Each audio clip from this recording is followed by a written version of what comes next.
Oh, I tell you what, Sam, do you know, I love this time of the year, you know. Literally the lanes come alive, look at it, with the cow parsley. Magnificent, look at that lovely, beautiful flower. So what else are you going to show me? Well, I thought I'd show you today the things that grow in fields. A little bit about the history and natural history of fields. There's so much to tell you. Does that include buttercups? It certainly does. Why? Do you know where there is some? Yeah, there's loads in that field. Oh, lead on then. Wow! Told you it's amazing. God, that reminds me when I used to be your age, all the fields were like this. Come on, let's get amongst this.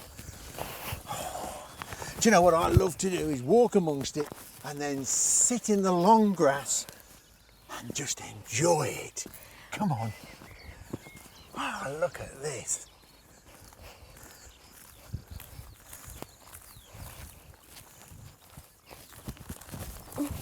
Ooh, let's have a sit down in this meadow. Oh. Oh. Tell you what, oh, this is what I love doing. Sitting in the long grass, or in this case, the buttercups, listening to the hum of insects and the skylark, watching it till it virtually disappears. It's fabulous, isn't it? Yeah. You know those horses over there? Mm. Why? I see they're eating the grass, but not the buttercups. Yeah, that's very observant if you notice that these are nice and long and the grass is short. It's because these are not very palatable. In fact, they're poisonous. And horses, cattle, sheep, they realise this and they just go for the grass and they nibble at the grass and of course leave these alone. That's why you see so many standing proud in a field like this. And there's a little test, if I can get a bit closer to you, let me show you. This one is called the Buttercup test. The buttercup test? The Buttercup test. Do you or don't you like butter? Now you put this under your chin, Yeah. right? And if it goes all yellow, you like butter. Okay. If it don't, you're a margarine person. Okay. Ready? Don't like butter. Yes. Let's see if you like butter. Oh, you're a margarine person. I don't? No, you know you like butter. Right, come on, let's get back on the trail then. Oh, oh dear, I'm getting too old for this. Come on. Hello.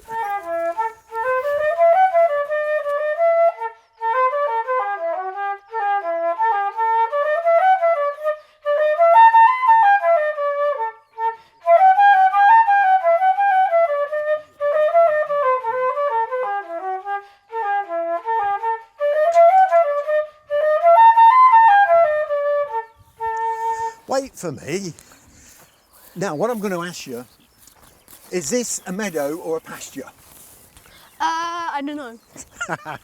Well, a pasture is where cattle, sheep, horses graze, like those over there. A meadow is where the farmer would leave it to grow high and then he'd cut it for mowing grass and he'd feed the cattle in the winter with that. Okay. And the other thing is, field. Old English for field is feld, and that means a big open space. But I don't know, I mean, 5,000 years ago, this would have been full of trees. You'd never be able to get through it, and they've all been felled. And my theory is field comes from felled. Okay. That's what I think anyway. Come on.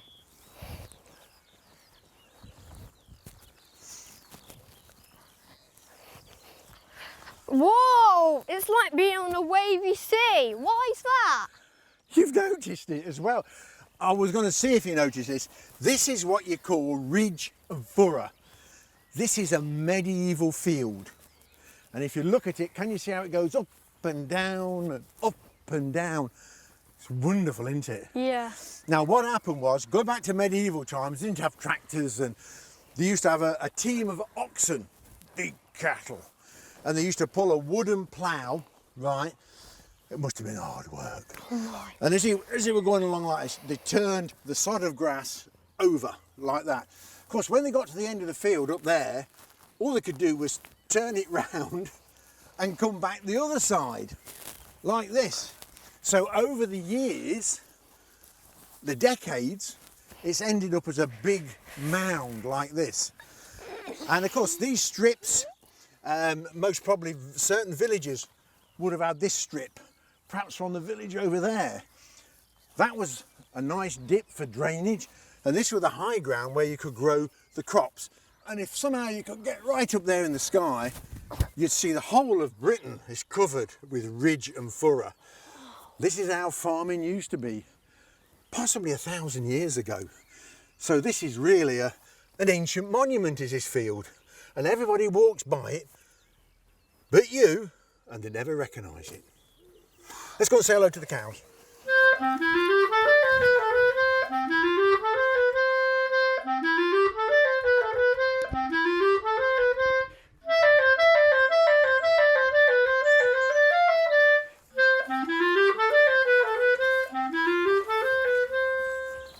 So what have you brought me here for? Well, it's no accident, right? I want to demonstrate to you that grassland is not just about fields and grazing cattle. It's about something like this, because grass grows, well, grass and wildflowers grow everywhere, along the side of the road, in towns, and on this old quarry. This is a fabulous old quarry that's just been left. And look at the flowers and the wildlife and the butterflies and the bees. And of course the other thing, because it's limestone, certain flowers grow on here, and some of them are lovely, fabulous orchids. Orchids? I thought they only grew in tropical places. Well, they do. They do. There's over 7,000 grow worldwide, but in Britain there's over 50 different species, and on this site there's 2. Would you like to see them? Yeah. Come on then. There's one over here, I think.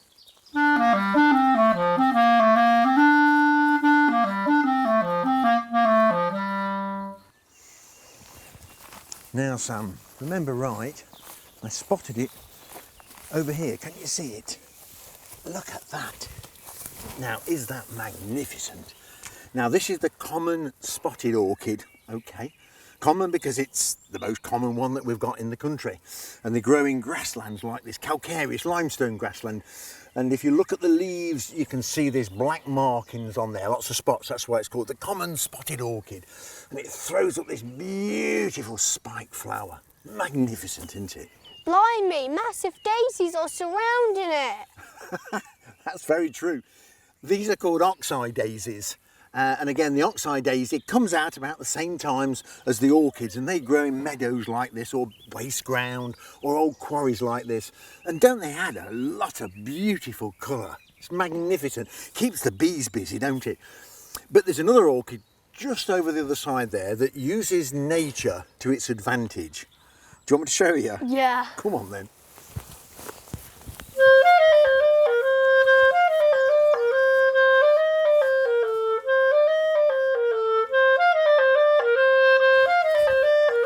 Just be careful where you're going.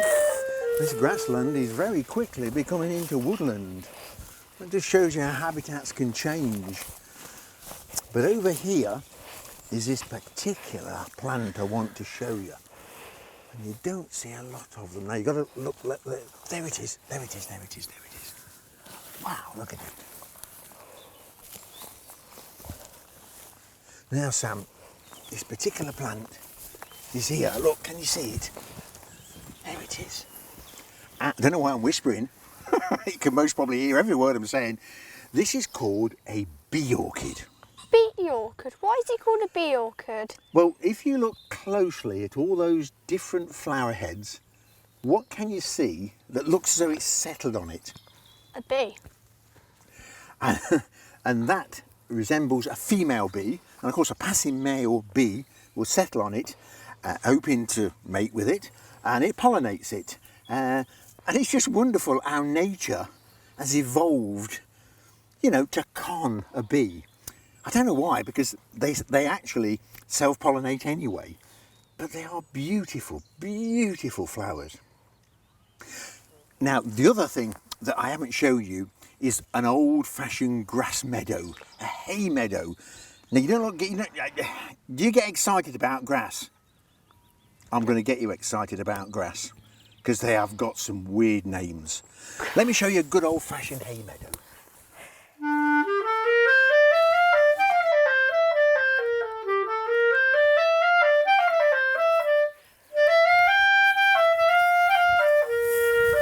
Oh, this brings back childhood memories, Sam, of haymaking. Oh, when I was your age. Do you know, I used to love it in June. This is a beautiful old unimproved meadow. An improved meadow? What do you mean by that? Well, if you think of the word unimproved, they haven't done anything to it. It is exactly as it was 500 or 600 years ago.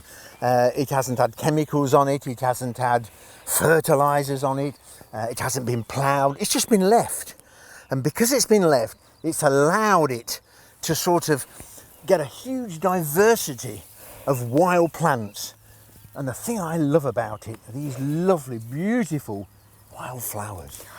Wildflowers? Most of this is grass. Well, yes, it is grass, but grass are wildflowers. It's the biggest group. Did you know that we've got? These are genuine flowers. And of course, when they are pollinated, they don't need insects. The wind will do the pollination for them. It's as simple as that. And you've got to learn to love your grasses. There are so many different sorts. I think the sad news is, though, these meadows are disappearing at a frightening rate. We've lost over 95% of these nationally. So these are real rare gems. There's one over the back here. You want me to show you that one? That's even better than this one. Wow. Come on then.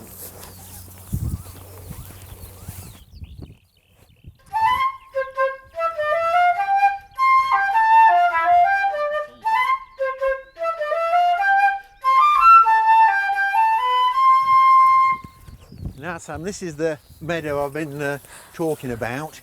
As you can see, the grass is just about ready for cutting to make hay. Wonderful. But before I do that, I always used to love to look at all the different sorts of grasses because they have got some weird sort of names. This colt's foot, a Yorkshire fog there, what have I got? Crested dog's tail, fox's tail, quaking grass, and some absolutely wonderful names. My favourite's a Yorkshire fog because I like mountains and fog is up mountains. And you look at me and think I'm a bit foggy sometimes, don't you? Yeah. Thank you very much. What happens to all this grass then? Well, what will happen is it's about ready for cutting now. So the farmer will come along and he'll cut it and lay it, and then he'll come back with a lovely sun like this, turn it over to dry it, and then after a few days then he'll come and bale it. And then he'll store it and make it into haystacks, and of course that's what he's going to feed his stock or his animals over the winter. But of course this is a very rare sight now because farmers do different methods now, and nowadays it's mainly silage that they feed their stock on. So what they do is cut the grass when it's green and store it, which is a completely different method to nowadays. So this is very, very rare. But I can remember when I was your age and haymaking, because there were lots and lots of meadows then, and I used to bring you don't know what a billy can is, do you? But a billy can is where you put your tea, you fill it full of cold tea, and you bring it to the meadow with a fire, warm it up, and give it to all the men because they're sweating and been haymaking. Okay, then prove it. Make me a cup of tea. You're a bit of a cheeky monkey, you are, aren't you? I tell you what, I'll make you a cup of tea, not in a billy can, but in a good old-fashioned mug in my kitchen. Come on.